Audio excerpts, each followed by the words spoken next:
हम लोगों के मुख गुहा में जो होता है वो पहला है हम लोगों का दांत, है ना। तो दांत क्या करते हैं, भोजन को काटने में, है ना, फाड़ने में, कुचलने में मदद करते हैं। दांत नॉर्मली हम लोगों में होते हैं भोजन के टुकड़े टुकड़े करने के लिए, और ये होते हैं दो तरह के। एक होते हैं कि 2 बार जन्म लेने वाले, और एक होते हैं एक ही बार जन्म लेते हैं। जो 2 बार जन्म लेते हैं, जो कि बच्चों में होता है 20 दांत, वो टूट जाते हैं और पुनः उसी का स्थान पर आता है। इसीलिए हम लोग उस दांत को दुधिया दांत कहते हैं। और फिर जो उसके बाद जो रेस्ट बचे हैं 12 दांत, वो परमानेंट टीथ होता है, अस्थाई दांत होता है, जो एक बार आते हैं। इसको हम लोग बोलते हैं एक बार दंती। मतलब 20 दांत 2 बार जन्म लेते हैं, इसलिए बोलते हैं द्विबार दंती। और 12 दांत एक ही बार आते हैं, उसको एक बार दंती कहते हैं। और वयस्कों में दांतों की संख्या 32 होती हैं, बच्चों में क्या होती हैं 20 ही दांत होते हैं। उसके बाद देखिए यहाँ पर जो दांत होते हैं वो इस तरह से डिज़ाइन रहता है, और जो मसूड़ी में धंसा होगा उसको हम लोग रूट्स कहते हैं। और फिर जो टॉप यानी कि जो इसका शीर्ष होता है उसको क्राउन कहते हैं, शीर्ष कहते हैं। और मिडिल यानी कि जो बीच वाला भाग है इसको हम लोग गर्दन कहते हैं, है ना।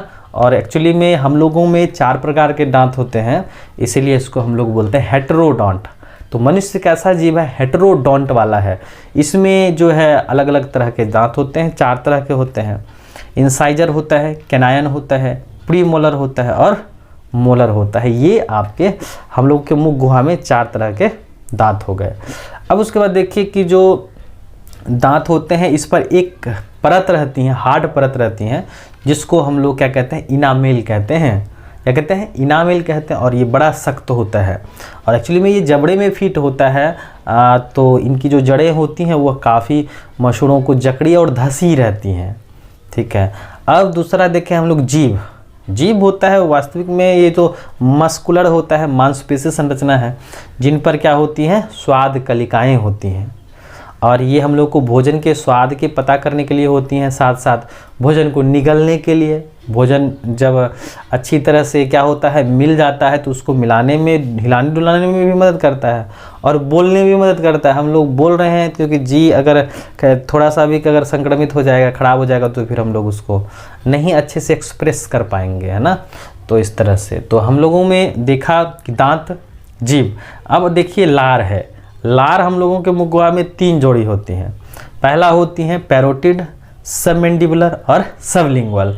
ये 3 जोड़ी हो गई। और इनका पोजीशन देखिए, ये जो हम लोग की कान है जस्ट नीचे में जो है हम लोग का क्या है पैरोटिड ग्रंथि। क्या है पैरोटिड ग्रंथि, यहाँ पर कान के ठीक नीचे क्या है पैरोटिड। उसके बाद ये जो है हम लोग का जबड़ा, यहाँ पर क्या है सबमेंडिबुलर। और जीभ के ठीक नीचे क्या है सबलिंगुअल। क्या है पैरोटिड, सबमेंडिबुलर और सबलिंगुअल।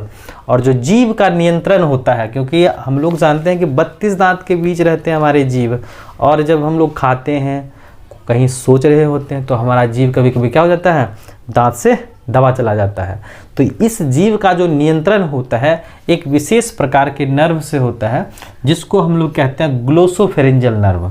क्या कहते हैं ग्लोसोफेरेंजियल नर्व्स कहते हैं।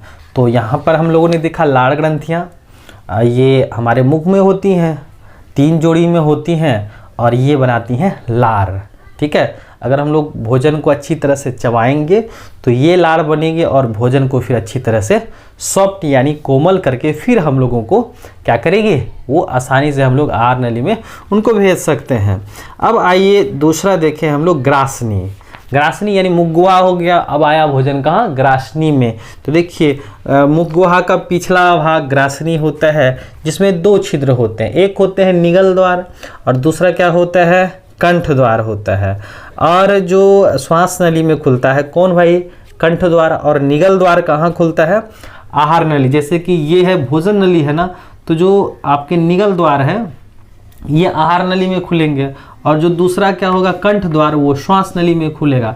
मतलब यहाँ पर जो है आपको देखने को मिलते हैं 2 छिद्र मिलते हैं, जिसमें से एक है आपका आहार नाली वाला रास्ता, और दूसरा है कंठ द्वार, यानी एक भोजन नली, एक श्वास नली वाला रास्ता है।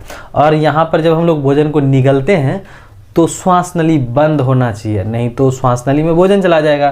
तो इस तरह से जो है यहाँ पर एक वाल्व लगे हुए हैं, उन संरचना को हम लोग क्या कहते हैं, एपिग्लोटिस कहते हैं। तो देखिए यहाँ पर नोट मेंशन किया गया है कि कंठ द्वार के आगे एक पट्टी जैसी संरचना होती हैं जो एपिग्लोटिस कहलाती हैं। जब मनुष्य जब भोजन करता है तब यह पट्टी कंठ द्वार को ढक लेती हैं। क्या करती हैं, कंठ द्वार को ढक लेती हैं, और जिससे भोजन श्वास नली में नहीं जा पाता। जैसे मान लीजिए हम लोग भोजन को टुकड़ा किए, दांत, जीभ, लार की मदद से किए, फिर वह भोजन मुखद्वार से कहाँ गया, ग्रासनी में गया।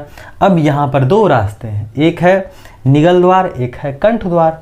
और ये जो आप देख रहे हैं संरचना, कंठ द्वार में लगे एक वाल्व जो भोजन खाने के दौरान कंठ द्वार को ढक देते हैं, ये है आपके एपिग्लोटिस। तो आप यहाँ पर ध्यान से समझ सकते हैं, ये एपिग्लोटिस है। उसके बाद हमारा भोजन कहाँ आता है, ग्रासनली में आता है। तो ये जो ग्रासनली में आता है, कैसा भोजन आता है, सन्हा हुआ आता है, पिसा हुआ आता है, मतलब बहुत कोमल होके आता है। और ये जैसे ही हमारे कहाँ पहुँचते हैं, आहार नली में पहुँचते हैं, यहाँ पर सिकुड़न और शिथिलन होता है। क्या होता है, सिकुड़न शिथिलन होता है, यानी कॉन्ट्रैक्शन रिलैक्सेशन होता है। और ये तरंग होते हुए, जैसा आप यहाँ पर देख सकते हैं, ये होते हुए हमारे आमाशय में पहुँचता है। तो भोजन अब हम लोग का पहुँच चुका है आमाशय में। तो चलिए अब हम लोग यहाँ पर सीखेंगे कि जो भोजन जैसे आया, यहाँ पर क्या है आपके आमाशय, जो कैसी संरचना है, तो चौड़ी थैली जैसी संरचना है, एक बैग जैसा है।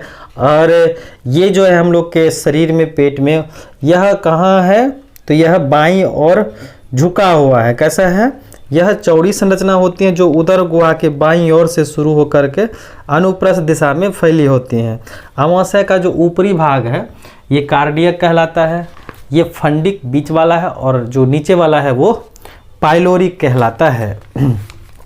उसके बाद देखिए आगे क्या है कि जो जठर ग्रंथियां होती हैं वो आपके 3 प्रकार की होती हैं। पहला है म्यूकस सेल्स हैं, ऑक्जेंटिक सेल्स हैं, और चीफ या जाइमोजन सेल्स हैं।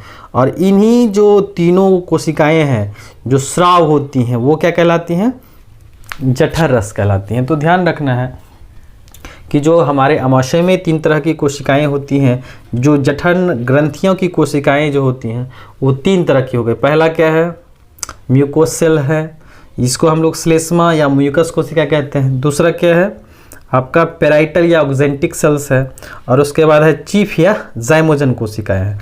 इनका जो स्राव होता है ये तीनों मिलती हैं और बनाती हैं गैस्ट्रिक जूस यानी जठर रस बनाती हैं। और जठर रस में हाइड्रोक्लोरिक अम्ल होते हैं, म्यूकस होते हैं, श्लेष्मा होते हैं जो निष्क्रिय पेप्सिनोजेंस होता है।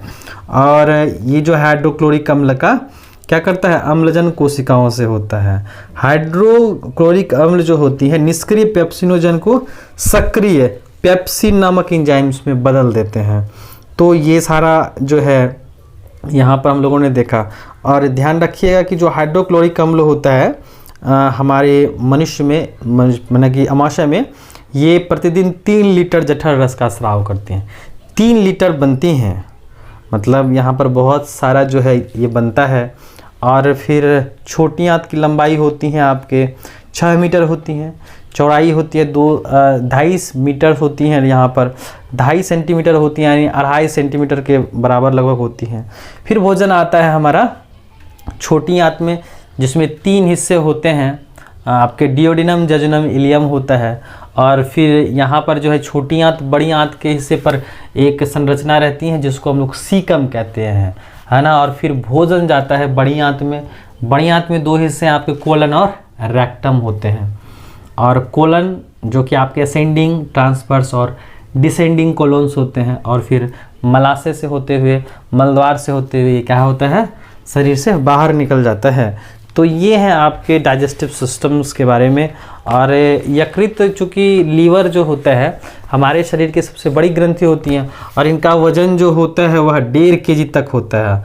और ये जमा करते हैं पित्त। क्या जमा करते हैं, पित्त जमा करते हैं। और ये जो पित्त होते हैं हमारे भोजन में जो काइम्स होते हैं या अम्लीय काइम होता है, उनकी अम्लता को नष्ट कर क्षारीय बनाता है। क्यों बनाता है, ताकि एंजाइमी रस जो है इन पर काम कर सके, अग्नाशयी रस इस पर काम कर सके। तो ये है। दूसरा है कि यह जो पित्त जो होते हैं, यह लवण की सहायता से भोजन के वसा का भी खंडन करता है और वसा को तोड़ने वाले एंजाइम्स उस पर क्रिया कर सके। तो ये हो गया। उसके बाद देखिए कि जो बड़ी आंत होती है उसमें अलग अलग हिस्से होते हैं। छोटी आंत हो गई, बड़ी आंत। छोटी आंत में 3 हिस्से, कौन कौन? Duodenum, jejunum, ileum. कोलन में असेंडिंग कोलन, ट्रांसवर्स कोलन और फिर क्या है आपका डिसेंडिंग कोलॉन्स। ये सारा हिस्सा हो गया। फिर जो है छोटी आंत बड़ी आंत पर जो है एक संरचना रहती है बाहर में, तो उसको हम लोग बोलते हैं अपेंडिक्स कहते हैं। और भोजन का जो पाचन होता है वो होता है आपके छोटी आंत में स्थित विलाई से होता है ना, जिसको हम लोग रसांकुर भी कहते हैं।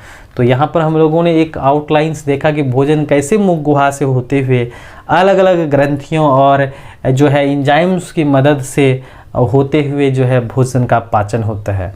तो भोजन का जो अवशोषण होता है वह छोटी आंत में मौजूद विलाई से होता है, जिसको हम लोग रसांकुर भी कहते हैं।